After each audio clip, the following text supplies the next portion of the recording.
Hey, Toothers, it's me. It's late. I don't mean to be awake right now. Honestly, I tried going to sleep about 10:30 tonight at a respectable hour. And now it's just about 12, and I've been having this idea rattling around in my brain for the last hour and a half, give or take, that I can't seem to get rid of. I tried several times last week to do a recording, and I could never quite get it right. And I don't know if it's because the topic is bigger than I can give it the attention to, or if I need to write it out. I don't know. I feel like it kept getting away from me, no matter how hard I tried to focus it, try to bring it back in. So I got kind of stuck. I could not come up with something else to do, something else to think about. The topic still kind of plagues me, but that's not why we're here. It's not why I'm awake. It's not why I'm annoyed to not be asleep right now. The topic running around my brain is to some extent a question, right? It's does the origin of a thing matter? Does the reason for its existence, does the source, right? Do these things matter? Look, and the obvious question is it depends, right? There's no one way to answer that question, but it is something that I think about. And I've been seeing a lot of comedians, and it's really just through like the Reddit feed, but they also talk about this on the Daily Show apparently. Because Thanksgiving is in a couple of days, and Thanksgiving is based on a romanticized version of an ahistorical event. I mean, it's built on lies. It's built on, a certain amount of genocide, as an example. I don't, it's not, it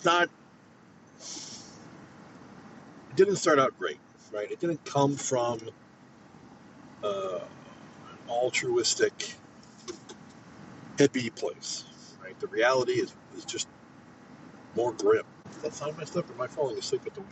That sound is messed up. Okay. And their point was, who gives a shit, right? If you are bringing this up at Thanksgiving, you're kind of being a dick. And I understand that, time and place. Although, honestly, I feel like that's a perfect time and place to talk about it, because we're literally celebrating a thing that didn't happen.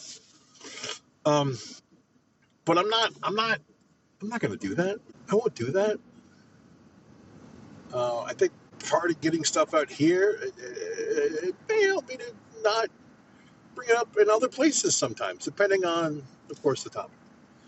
Other sources, when you're trying to figure out what's going on in the world, when you're looking for news sources, yeah, it definitely matters. I didn't finish the Thanksgiving. So the thing with Thanksgiving is it's become something else. It's become something that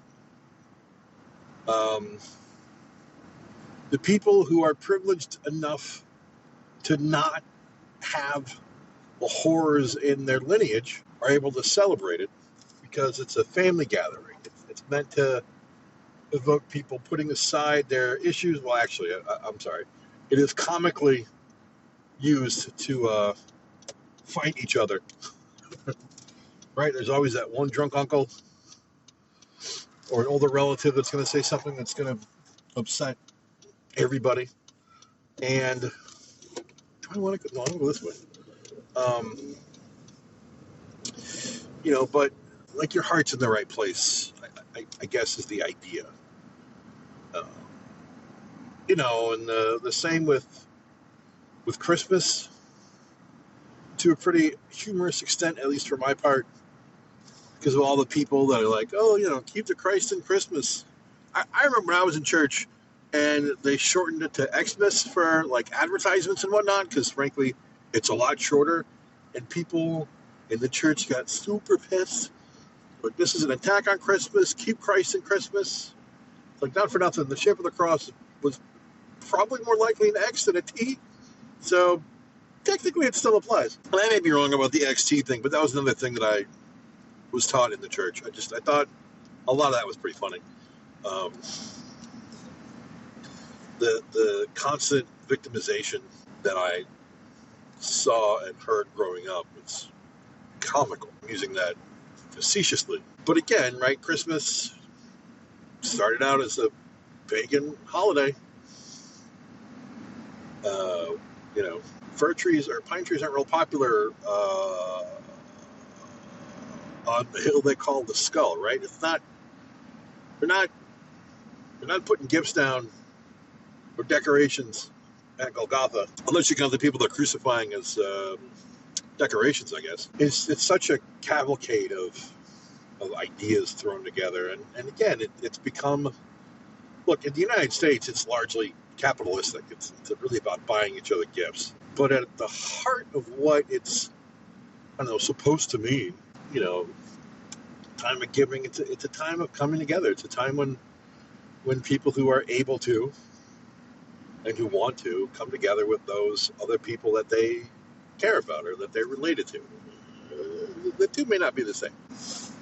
Easter, another great example of religion taking over a different religion's holiday, claiming it as their own. Anyway, this talk was not meant to be about holidays. I'm trying to illustrate my point, I guess. Probably overdoing it just a little. And then as far as, so jumping back to, sources in your news are important, especially if you want to actually get information worth having. Obviously, Fox News has never been a news outlet. It's always been a propaganda machine. It's always been about sensationalizing and lying. They paid almost $1 billion because of one of their people, and they're still doing the same thing, right? They haven't cleaned up their act. They aren't suddenly, fact checking. They're still willing to just say their nonsense. A little more careful about who they say it about. I think that's probably the bigger deal, but entirely the point. I'm not a big fan of the whataboutism, but CNN, MSNBC, they're not paragons of truth necessarily either. They're going to be a little more honest about the situation, but they're going to definitely interpret it in a specific direction. So, you're going to be a little more choosy about where you go to find out what's going on. And, Reuters is a good kind of center line as far as you can get. I think I posted it in the last. No, I should put it somewhere though. There are bias charts that can show you what's going on with the news, whether it's to some extent online media as well, but TV or in print or digital print, whatever, to have a greater kind of understanding of what direction a news source is going to lead based on words that they're using, stories that they're picking, that sort of thing. I'll just say it again, Brown News has been a fun little resource for me to use to try to look things up.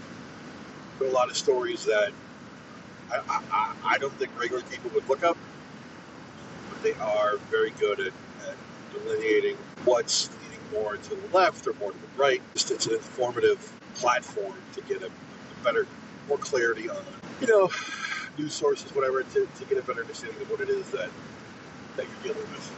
We're all up against, I suppose. And, great. Now that all the topic is bleeding into my brain because there's some partial overlap, I suppose. But you start looking at, all right, so there are, so we all have, how do I word this in a way that doesn't make me sound crazy or that I can put together while trying desperately not to think about the other topic or about going back to bed. Look, obviously I'm driving, so I'm not going to fall asleep. I don't have that in me. I only sleep at the wheel if I'm parked in a parking lot and all the doors are locked and all the windows are rolled up, and hopefully the cops aren't knocking on the window asking what's wrong with me. It hasn't happened yet, but I'm not looking forward to the day of this. I will say, where do we start? But we all have our own story, right? If we just look at ourselves for a second, it is funny. The adage, don't judge a book by its cover. It's like we are all a book. And I think sometimes you can get some insight into a person by its cover, but you almost have to be willing to turn some of the pages. And, we all have our reasons for things that we say, we think, and we do. I guess, there are reasons for the things that we do, pretty much. Pretty much sums that up. I'm going with this. Where am I going in general? I am on the highway. I don't think I have a plan. This may have been a mistake. I may not be as prepared for this as I thought. Yeah, we'll go this way. We all have our own. I'm sorry. We think of our lives like chapters in a book, right? It all started somewhere. And everything that we are now originated from different events in our lives. Some of those events we ignore, we stuff down, and some we embrace. But, there's clearly a line that we'll draw about a person, depending on what they've done in their past, which isn't necessarily always fair, because we don't always understand why those situations arose.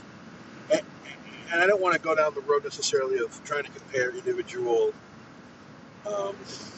things, right? If you're a murderer, okay, maybe I'm going to be a little more wary around you, right? Depending on the crime, the nature of the crime, the nature of the conviction,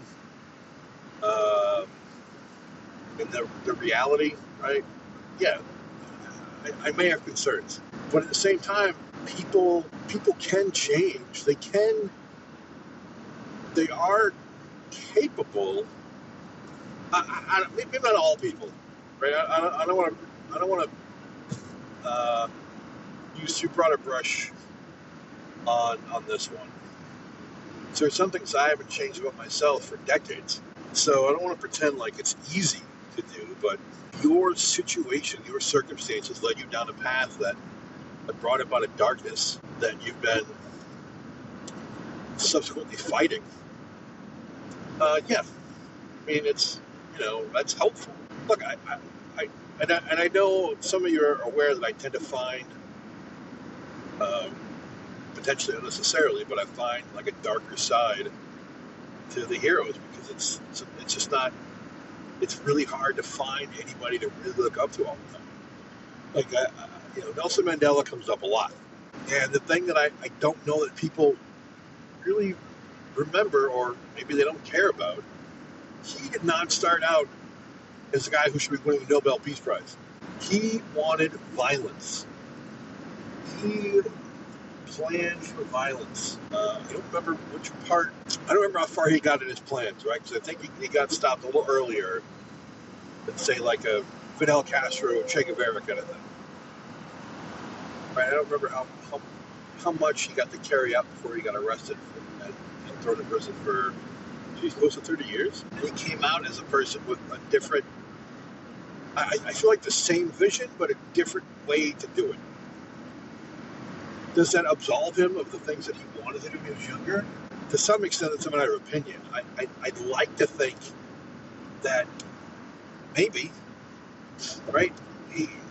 More yes than no. But again, I'd have to, take a look at what all he was able to accomplish before he actually got thrown in jail. Gandhi's another interesting one, because he, speaking of South Africa, he was super racist. I don't know how long that continued. Right? I'm just aware of his legal days in South Africa. He was not pro-black by any stretch.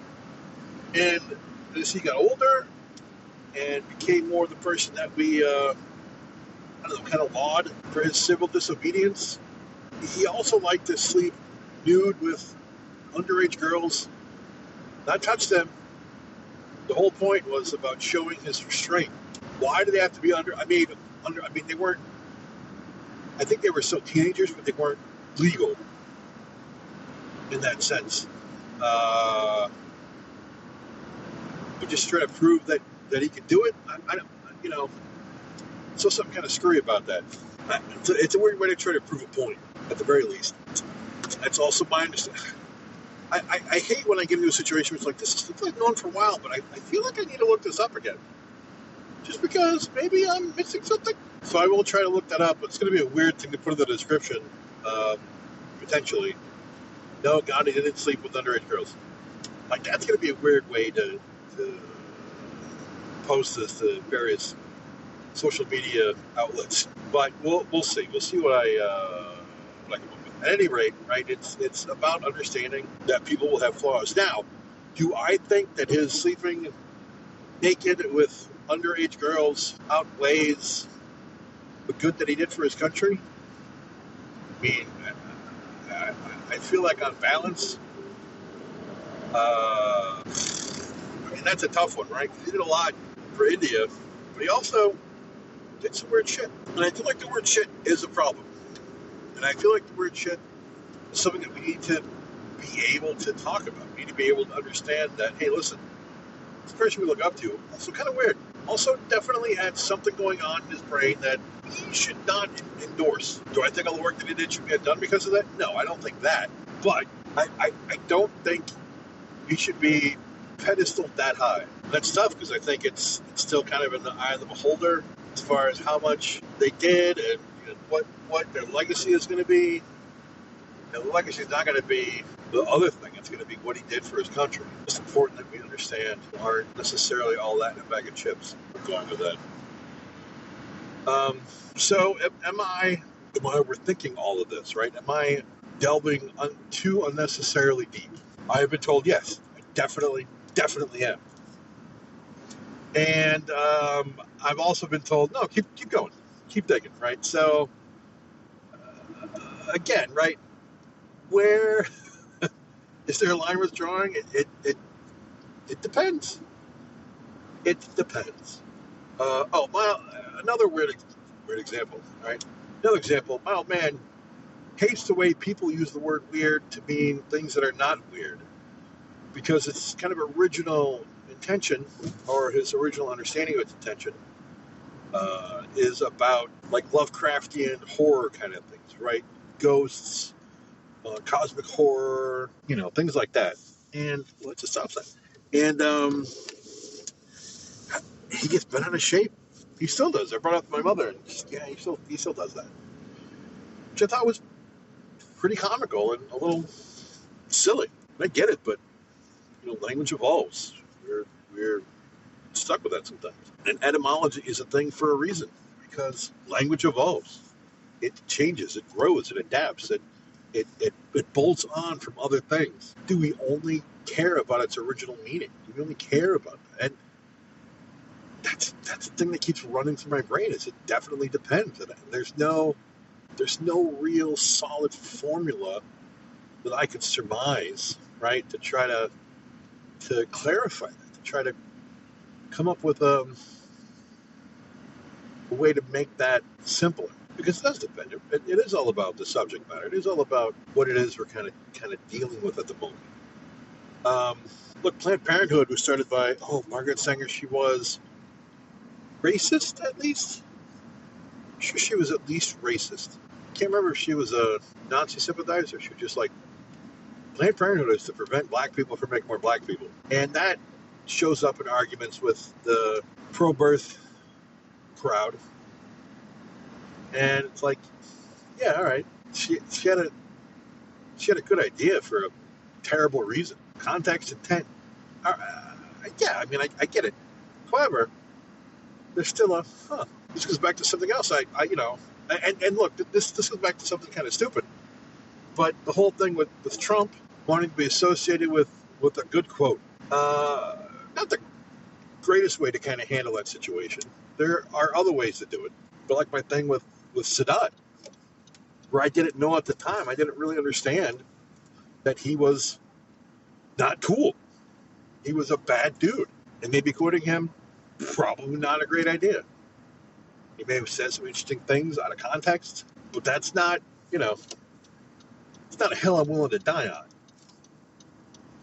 right? There are things in holy books that I find interesting, compelling, right? The love of money is the root of all evil is one of it's probably my favorite instance of a sentence in the Bible.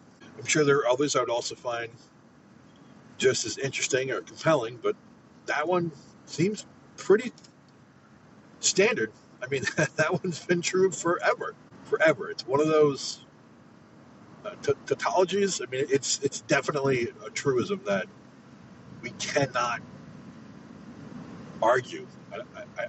I don't think there's any way to argue that. Am I supposed to denounce it just because it's from a holy book that I don't believe in? That's a tough call. I mean, that holy book in particular is responsible for a lot of pain and death across centuries. Its usage to deprive and destroy and deny, it's uh,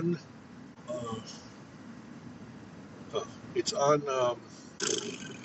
sorry, I just passed the cemetery to spend time in. Sometimes these drives are distracting. I forget what I was talking about. Or Bill Maher, right? I think I've mentioned him once or twice before.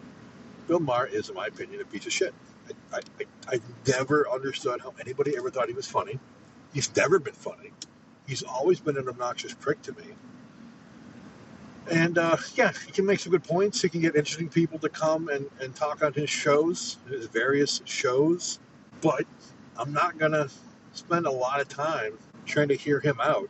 Because A, I don't think he's as compelling historically as a holy book, for one, right? In terms of things that I don't agree with just on its face. And two, I have other things to do, right? He's not someone I'm going to spend effort to get to know better. I've seen enough of his work. I've seen enough of his clips. I've seen enough people talking about him. I watched his movie Religulous, which was really just him being a dick, right? He had a couple good points, but it was largely him being a dick. It wasn't interesting by and large at all. I don't think it was to the degree of insipid stupidity as the stuff Matt Walsh has put out, but it's not really compelling cinema. It is important to understand what the other side might be talking about, might be thinking. But I feel like there are better sources to get that kind of level of information than a talking mouthpiece like Bill Maher or Rush Limbaugh on the other side, who I spent a lot of time listening to in the car on the way to work with my old man. Truly fascinating stuff. So, yeah, I mean, again, source matters. However, sometimes things change, and we just have to accept that too. It all depends. I mean, I was talking to my son today. Well, yesterday now, but I was talking to my son about Rage Against the Machine. There was a video of these three dudes playing with children's toys, doing "Killing in the Name" by Rage Against the Machine, and I think it's an older. Well, it may not have been the original one, but it's pretty fun. So I played it for him, and then I felt compelled to at least start the original. He's like, "What's that?" That's the song that I just played for. He's like, "Oh, the other one's better." I'm like, "You're wrong." And he said, "You're wrong." And he got a little grin, like he thought we were being funny. I'm like, no. I think what you mean is you like the other one better. Not that it is better. Because if this song didn't exist, then the one you like better would not exist. And I was annoyed. I mean, he's being a punk. He's being funny, right? It's a normal thing for kids to do, and we have that kind of relationship. But sometimes he does it at really weird spots for me. So I'm like, you know what I'm going to do? I'm going to punish you. I'm going to talk to you about Rage Against the Machine. We'll play some more of their songs. Because one of the songs he liked when he was a kid, Renegades of Fun. Harmless song, none of the usual shtick. It's fun. It's got a beat. He liked it. He grew out of it, honestly. But as we were talking, I'm like, do you even know what the Machine is? He's like, no. So I had to try to explain to him what they were raging against and why they were willing to get themselves in trouble on, it was the Top of the Pop. I think they're on a BBC channel And there's at one part where they chant repeatedly, "Fuck you, I won't do what you tell me." And they're like, "Don't do that. Don't do that part." Okay, yeah. You're going to get a politically vocal, angry group. You're going to tell them not to do something, and the thing you're going to tell them not to do is say, "Fuck you, I'm going to do what you tell me." Yeah, let's see how that works. I can't imagine. I can imagine the producer telling them this, and then somebody else working at the BBC like, "Really? Is that?" I mean, I get it, but they think that's going to work? It did not work. And I don't remember if they got cut off or not, but like, they were not invited back, clearly. But he was asking me, like, were they considered bad people? Like, yeah, I think the establishment were kind of opposed to it, but a lot of younger people loved it because there is a time for the kind of outrage that they brought to the table about the government, about the things that governments do, and especially ours. And the whole thing, I mean, until I get the name, it's cops who are Klan members. And I asked him if he knew who the Klan was, and he said yes. And I didn't want to get down that. We've had that talk before briefly. I didn't want to go down that whole path talking about the Klan necessarily, but I brought up like part of the reason that there's an issue with police in general, I think, is because they started to catch slaves, right? That was one of the big drivers of why police came into existence, and they were Klan members doing it. So, not for nothing. Should we get rid of the entire police system because of where it came from? No. I think it's been molded to serve a slightly broader purpose. But there are a ton of bad apples who become cops. And we want assholes to be cops because they can stand up to other assholes, but it's also a real difficult balance because I don't want racists who are assholes.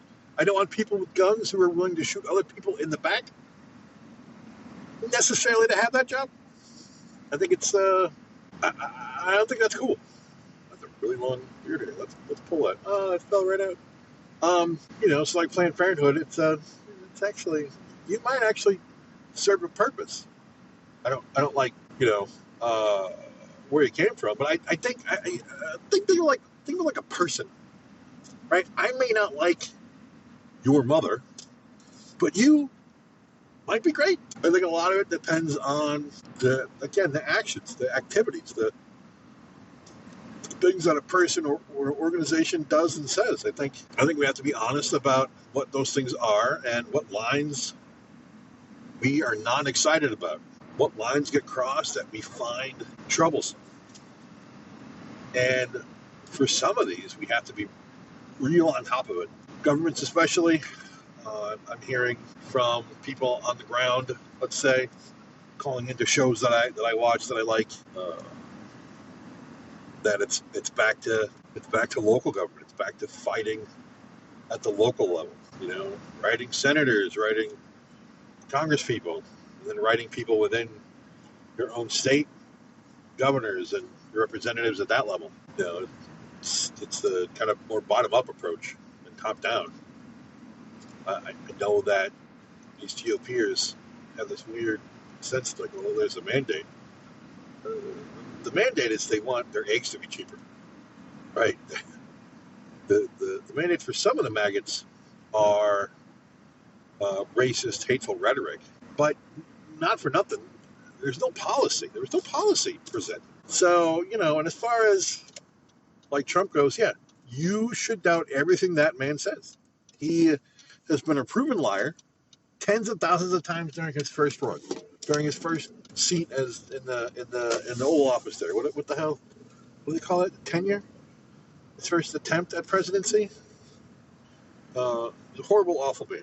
He's a person you should definitely ignore as far as being truthful at every possible turn. I don't say that lightly. Bill Maher has made some interesting points. I just don't care. I don't care. People on the left I don't bother with either because of that. And again, MSNBC, CNN, I'll give CNN more latitude than MSNBC, but CNN has proven themselves time and time again to have people on that they're not driving a story in the direction that I would want. They're not pushing back where it's needed. They do sometimes, but there are other times that they just kind of give it up. And that, is problematic to me. Now, look, could I do that? No, I'm kind of a coward. I don't know that I could sit in front of Trump and be like, "You're full of shit," He's a powerful guy with powerful people around him. I don't have the stones to go and do that. Doesn't mean I can't want the people that do that all the time to also do that to him. That's why we have to fight the battles we can fight. We have to tell the people that we can tell what we want from them to do. We have to vote with our right to vote as it stands currently, with our wallets, with our attention. People are leaving X in droves apparently, and they're moving to something called Blue Sky, which admittedly I have joined, and it is nicer at the moment. We'll see how long that lasts. And it's just social media. It's not a solution to the problem. But if they can take money out of Musk's, he's worth 300 some odd billion dollars. It's not going to matter. But, if it can irritate him, I'm kind of all for it. He's another guy that deserves a kick in the nutsack for several reasons, not just because of what he did to Twitter and what he's going to do to the government. He's never been anyway. I don't want to go down that road. So, I'm going down this road, but I don't want to go down the road about Musk. Does that make sense? A lot of ums tonight too. I thought, based on my inability to go to sleep, that I would be able to roll more of this off the tongue than I have been. Which, frankly, is half the point of this anyway, is to prove that, some fat guy has some thoughts randomly, and he records them now, rather than just talking to himself. Now he talks to his phone, and people listen, and sometimes they comment, and other times they do neither, which is also fun. But again, the whole thing is it's about the situation, it's about the context. I think there are definitely certain topics that I've written about, I've already talked about, where context and intent definitely matter. And I think that sometimes we jump to a reaction because of what we're used to hearing about something, and it triggers something in us that makes us upset without really appreciating what it is that a person wanted us to know about or wanted us to think about it. Where am I? I am here. Well, I am here. Okay, all right. There used to be a Dunkin' Donuts. Yeah, it's right there. Okay. I know where I am. Nobody be too concerned. Has it always been there? They decorated the tree. That's cool. Look, I'm definitely a guy who thinks that you can decorate for the holidays too soon, but I don't know. I'm bitter. I'm bitter about my own holiday experiences. I've already had a couple of people telling me to create new ones, but I can afford to, financially anyway. If you lower the bar far enough, you'll still be disappointed and sad about it, but your hopes are never that high to begin with. So it's a livable state of being. Anyway, so as far as context, intent, sourcing, so one of the other topics that has come up in some of my reading and things I've been interacting with is the discussion around, or any discussion around, reparations. Now, there are people who are just staunchly opposed to it for various reasons. They're not all racist reasons. Some of them are financial, economic reasons, that there's concern about just giving money to people who, maybe don't know what to do with it, which I understand. I do appreciate that point. That reparations, reparations in terms of giving people a check and sending them on their way, probably not going to do a lot. I think I talked about this at some point too. Chappelle does a great job lampooning what that would look like for inner city black folks that are now playing dice with their reparations money. It's really funny, but it reminds me of the thing that MC Hammer said. God, did I actually record that? I should take better notes about the things that I'm saying while I'm driving. That would probably be super dangerous, but really helpful. Where he talked about when he, got famous, just all of a sudden. Uh, he wasn't rich. He was a poor guy with money. He didn't understand that it could all go away. It could all stop coming in. There were just elements to it that were not clear to him in that regard. And he wished, well, I don't know that he wished he'd done differently. It's the idea that, look, I'm a jackass with money too. Just making, unhelpful decisions a lot of times. I mean, I'm making unhelpful decisions about my whole existence. So why should money be any different? But it's just the point is that it's not enough to just do that, right? And did we talk about that at the Canal? Did we talk about the root canal? We already talked about this particular topic in some detail, so I guess I don't have to rehash it. But another argument that has been brought up is essentially, why should I, a descendant of someone who may not actually have owned slaves, why should I be giving up my money to give to a black person or another person in general, but obviously it's a black person in this scenario? Why should I be giving them money just because their descendants had been slaves? And I feel like there's an important point being missed in the discussion that I cannot yet properly articulate. Obviously, the 200-year jump in line for generational wealth is a reason to help get that started, right? To help provide some means of catching up, of trying to build a thing that they can be proud of. But it's also I'm not responsible. It's not my generation that this happened.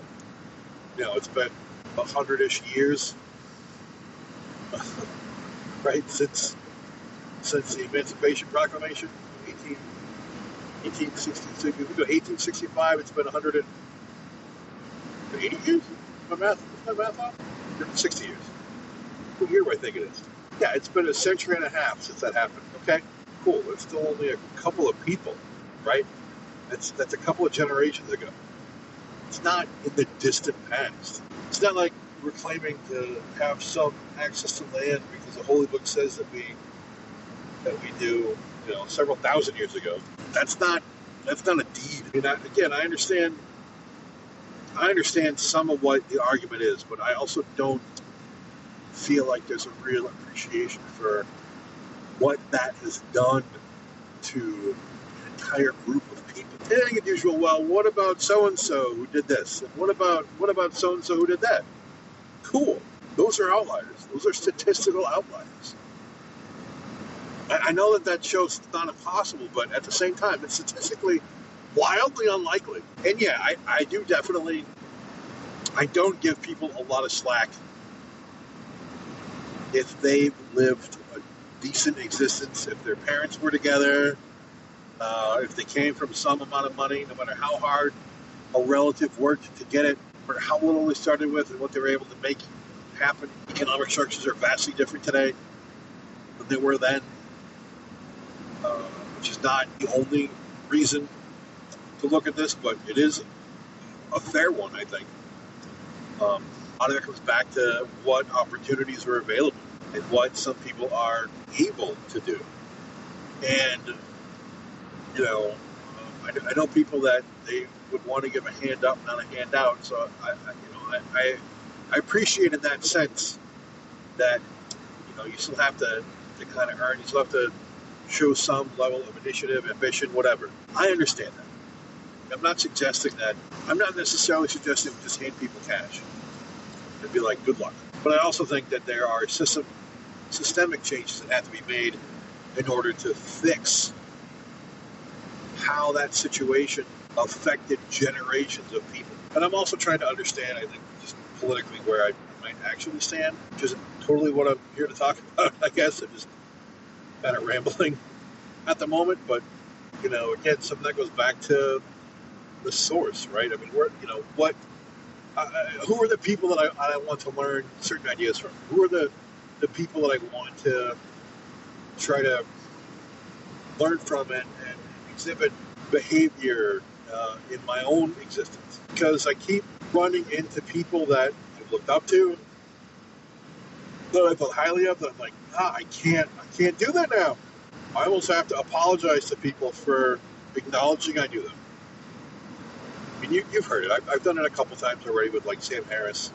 I'll probably have to do it again in some other recording. When I get back to free will, I'll have to apologize. When I talk about morality, right? I have got his book, The Moral Landscape. I think it's an interesting book, but it makes it hard.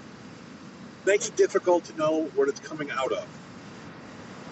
Right? So the source matter, it depends. It depends. It depends what the source is. It depends what the current situation is. Right? What something got turned into. Holidays, negotiable. I think people sometimes, you gotta throw the baby out with the bathwater. They'll learn from what they did, but don't learn to do what they did. It's like becoming your. Well, I'm sorry. I don't want to equate being pro-genocide with what I'm about to say. So I won't. I will change topics and say, if you think about the things that you try to avoid becoming because of what your parents did, right? The adage or cliche or whatever that we always turn into our parents. I fought pretty hard to not do that. When I was a kid, I mean, this only happened a couple times. Like, I don't want to pretend like I went around like a billboard. But when I was younger, right, who wants to be like their parents? Kids would raise their hands, and I'd start laughing, like, I'll pass, thanks. Like, that's not, they had so many things that they were doing that were detrimental to themselves, physically, emotionally. They were detrimental to my brother and I, and definitely emotionally, in some ways physically as well. I didn't want to mimic that. I didn't want to become those people. However, there are other things that I did not understand that I did end up doing. We have blind sides, and it is sometimes really important to spend a little effort to look at who we look up to look at things we think we look up to, ideas, TV shows. I mean, this whole J.K. Rowling thing, look, I think I've talked about it already. I'm going to bring it up again. Harry Potter, I don't care. I'm essentially indifferent. I think it's brought a lot of joy and a lot of interesting things for people. I also sort of agree with the idea that it's a weird retelling of Star Wars, which is also a weird retelling of other stories, including Dune as an example. On some level, it's really just the hero's journey, but there are things that are pretty similar to the Star Wars story, but as a base, which is what it became.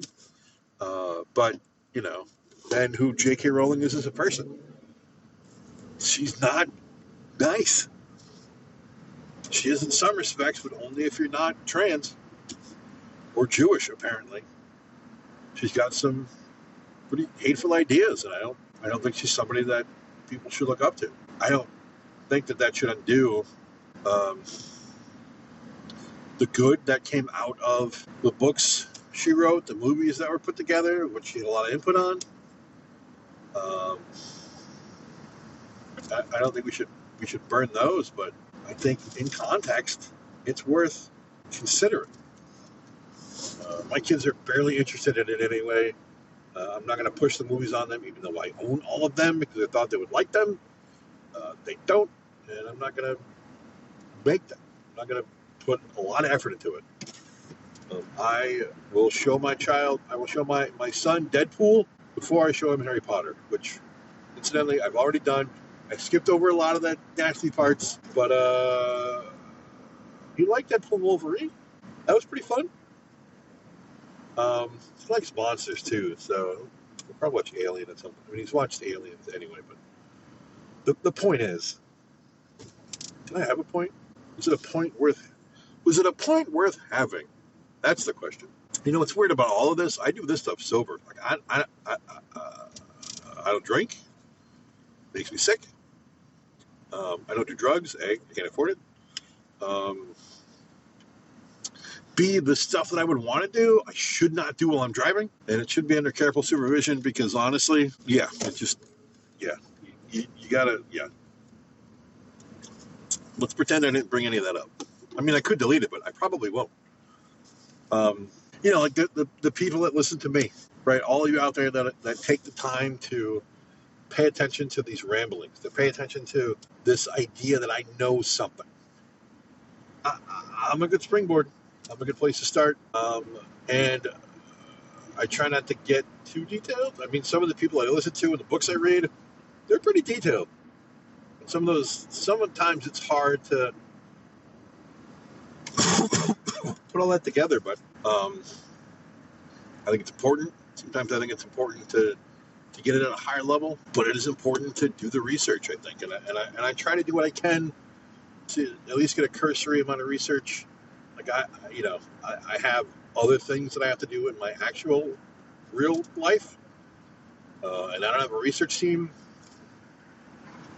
and I'm not as well read as I used to be. But I am trying, and I try to bring it to people even piecemeal if I have to. And I think honestly that might be a better way for people anyway.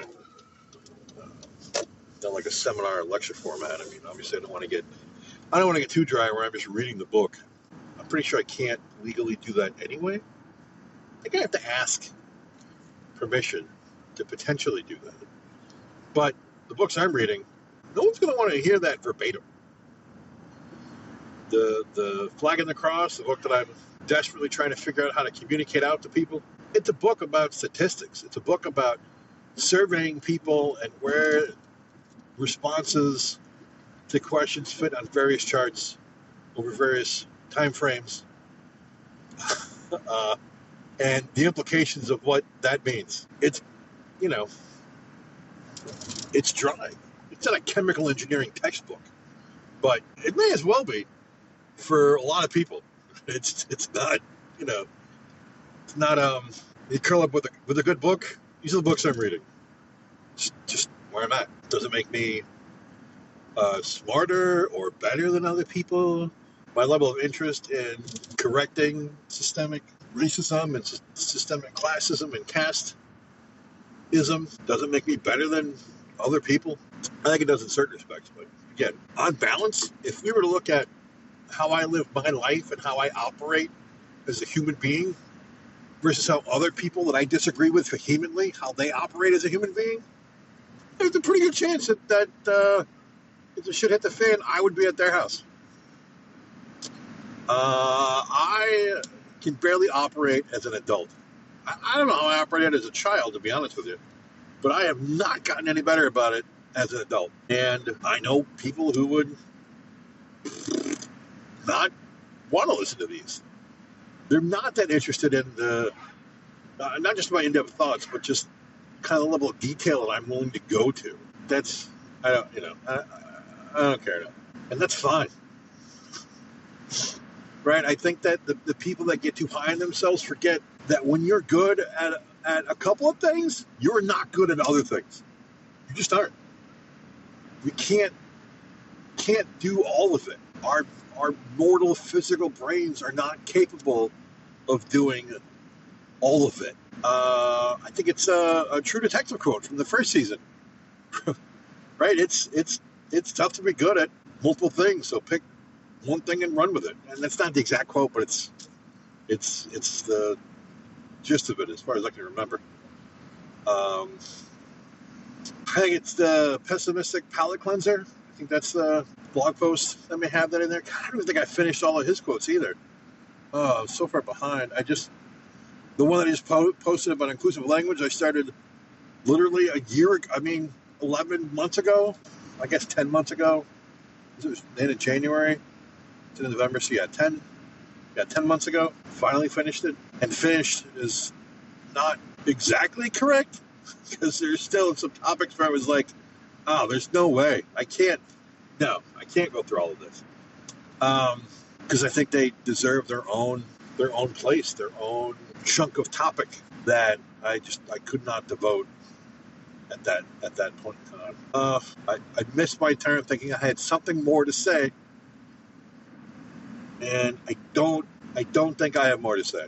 It's been an hour of me rambling again. As always, I appreciate anybody who has taken the time to bother to listen to me, let alone get through an entire episode, because I know I can ramble, I can jump topics, I can be dry, I can say things people may not care about, I can say things people may not agree with, but these are all things that are kind of the point. I relish deeper conversations. I don't mind having small talk, I don't mind having catch up on things. But there are times that this is the kind of thing that I really like, I really want to do. I think if I could do it over again, I would find it harder to be more of an intellectual, right? A scholar, something. I know, I'm not dead yet, so maybe there's an opportunity to do that. There's a lot going against me on that idea, so I'm not going to throw my weight into it, but at least with something like this, I can do some of that, and it frankly inspires me to do more. I feel like I'm finally producing something worth continuing, something worth doing more of, and wanting to be better at, wanting more people to be interested in. I don't know it'll ever be as good as someone who does like a radio show or who does a several hour show a day on Twitch or whatever. I don't know it'll ever be that guy. I don't know that I have that kind of charisma, that kind of personality. But I am grateful to those of you who are giving me time and who are willing to give me feedback and who are willing to have discussions with me and help me pick some of this stuff apart and help me see a different angle. Because even for my decades of trying to look inward and try to figure out kind of who I am and being pretty annoyingly active about that. I'm not always great at follow through, but I feel pretty adept at getting a read on what I am or who I am and where I'm at. It's still based on my own biases. It's still based on what I think is good for me to be doing. And I'm often told I'm too hard on myself. I'm often told that I need to cut myself some slack. And that's not always easy to do. Anyway, I'm back home and I'm falling asleep. So I'm going to go and hopefully I can put this out in time for somebody to listen to it.